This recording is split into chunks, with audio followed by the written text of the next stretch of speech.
Now my producer tells me he's found the perfect place for doing duck. Although I think he may be taking this too literally. Now, for this part of the cooking sequence, we're in this amazing river here. Now there is stuff going on behind me. There's some kingfishers and stuff like that, but it just looks beautiful, doesn't it? Now the producers were hoping that duck would be floating down the river, but when you put a chef in the middle of a river, ducks don't come anywhere near you. But we've got some duck in here, we've got some duck confit. A little bit of these truffles as well, and I thought I'd do a simple little rosti. And for this, you need potatoes, so I'm just going to peel these first of all. It doesn't really matter what type of potatoes you use. Some people say the waxy ones work better because it holds it all together. Just a couple really, maybe 2 or 3.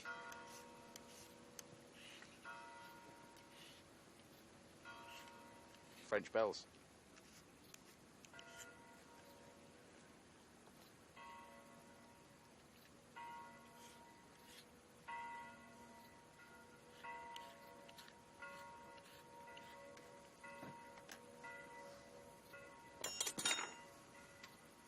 The producer would like me to say something at this point in time. What do you want me to say? It was nice and quiet until about 5 minutes ago. Don't you go running up there. That's the producer. He's about to go running to tell the guy to shut up. No, you pick the location. You deal with it. Poor guy. It's a Sunday. The guy's practicing. Leave him alone.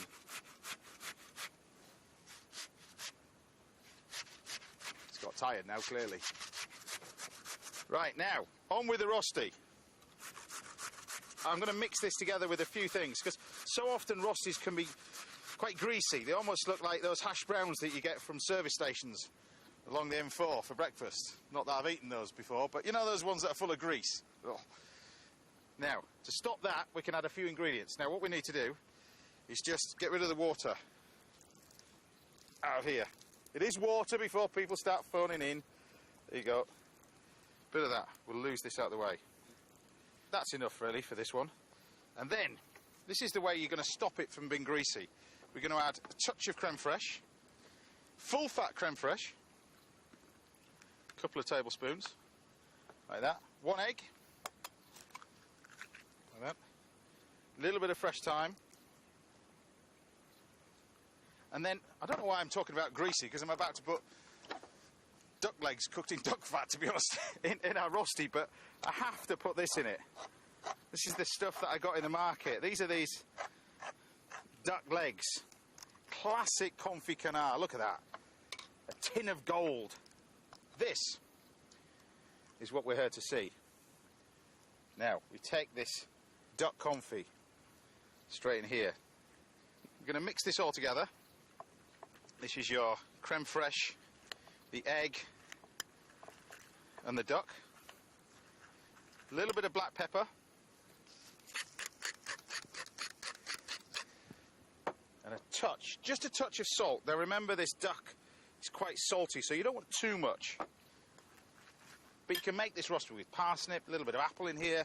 Just keep it really simple like that. But it's the creme fraiche and the egg that makes all the difference. Now, I could fry this in a touch of olive oil, but what I'm going to use is some of this duck fat, which is just, this is so highly prized, this sort of stuff. It's delicious. So all we do with this is grab our little rosti.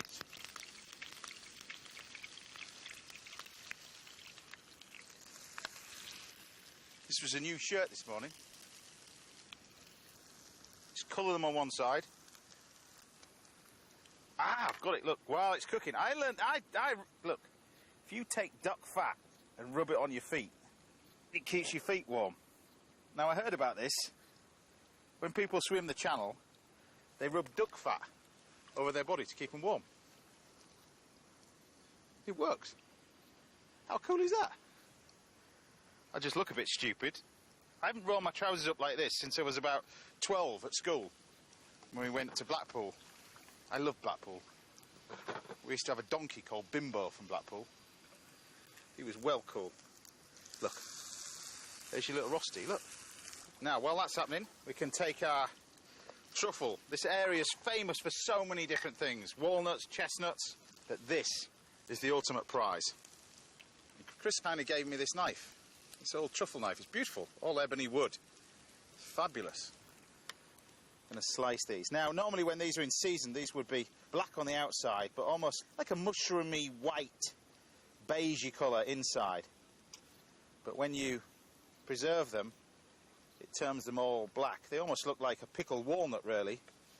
If you were to get fresh truffles, bang in season, it cost you about £500 a kilo. If you were to get white fresh truffles in season, £3,000 a kilo. Truffles, duck fat. It's fair to say these aren't everyday ingredients for everyday cooking, but if you get the chance to indulge, they're worth it. Scrape off every little bit and don't lose any of it. Now we're going to use some of this amazing truffle oil that Chris gave me. I have to be honest, when he first gave me it, I thought he was giving me his urine sample, to be honest, but this fresh truffle oil in there. Now, with a rosti, I could have done poached eggs. I could have done, but I'm stood in the middle of a river, so I'm going to do fried eggs.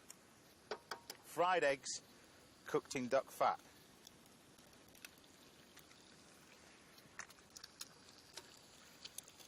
Another one in here.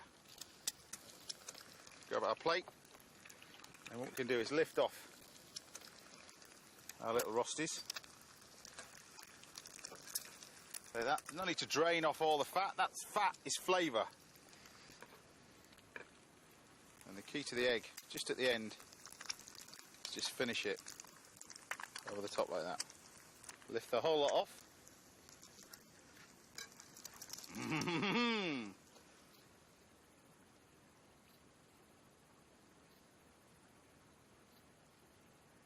And then finally, we just pop this truffle and truffle oil over the top. And there you have it. My potato rosties, made with succulent duck confit and fried eggs, topped with Perigord black truffle. Off you go. And off I go too, because I've reached the end of my time in the Dordogne, a place with an abundance of unique and delicious ingredients. This smells like summer in a punnet. Where simple, traditional farming brings rich and complex flavours. That is delicious. And where the real treasures lie just underfoot. Look at these. Dordogne, Perigord, whatever you want to call it. This place tastes so good. You can ask my crew.